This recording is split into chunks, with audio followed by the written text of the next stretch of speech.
AP ప్రభుత్వం మరో కీలక నిర్ణయం తీసుకుంది. అన్నదాత సుఖీభవ పథకం అమలుపైన స్పష్టత ఇచ్చింది. కూటమి ప్రభుత్వం అధికారంలోకి వచ్చి ఏడాది పూర్తవుతోంది. దీంతో ఎన్నికల సమయంలో ఇచ్చిన హామీల అమలు దిశగా కసరత్తు చేస్తోంది. తల్లికి వందనం బడులు ప్రారంభంలోగా అందించాలని నిర్ణయించారు. అదేవిధంగా మహిళలకు ఉచిత బస్సు ఆగస్టు 15 నుంచి అమలు చేయనున్నారు.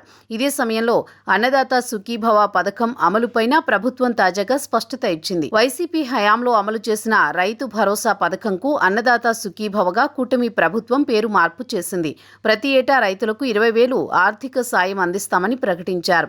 ఇక అధికారంలోకి వచ్చిన తర్వాత కేంద్రం అమలు చేస్తున్న పీఎం కిసాన్ 6,000, రాష్ట్ర ప్రభుత్వం 14,000 కలిపి ఈ పథకం కింద రైతులకు ఆర్థిక సాయంగా అందిస్తామని ప్రభుత్వం వెల్లడించింది. అయితే ఏడాది పాలనలో ఈ పథకం అమలు కాలేదు. కాగా ఈ పథకం అమలుకు సంబంధించి మార్గదర్శకాలపైన కసరత్తు పూర్తయింది.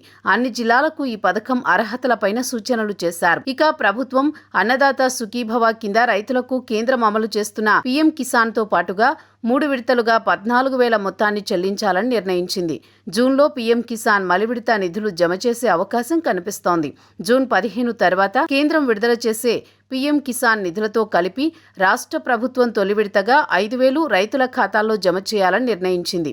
ప్రతి ఏటా కేంద్రం సొమ్ము 3 విడతలుగా జమ అయితే రాష్ట్ర ప్రభుత్వం మే చివరి వారంలో మొదటి విడతగా 5,500, రెండో విడతగా జనవరిలో 2,000 అందిస్తోంది. ప్రభుత్వం ఇప్పుడు పీఎం కిసాన్ తో పాటుగా నిధులు జమ చేయాలని నిర్ణయించడంతో జూన్ 3వ వారంలో ఈ పథకం తొలి విడత నిధులు జమ కానున్నట్లు తెలుస్తోంది. అదేవిధంగా తల్లికి వందనం నిధులు పాఠశాలలు వేసవి సెలవుల తర్వాత తిరిగి ప్రారంభమయ్యేలోగా అందించాలని ప్రభుత్వం నిర్ణయించింది. విడతల వారీగా చెల్లింపు అంశం ప్రతిపాదన వచ్చినా రాజకీయంగా విమర్శలొచ్చే అవకాశం ఉండడంతో ఒకే విడతలో చెల్లింపుకు సిద్ధమవుతున్నారు. ఈ మేరకు కావలసిన నిధులను సిద్ధం చేయాలని ఆర్థిక శాఖ అధికారులకు సూచించారు. జూన్ 12వ తేదీన పాఠశాలల ప్రారంభం కానున్నాయి. ఇక మరో హామీ మహిళలకు ఉచిత బస్సు పథకం మాత్రం ఆగస్టు 15న రాష్ట్ర వ్యాప్తంగా అమల్లోకి రానుంది.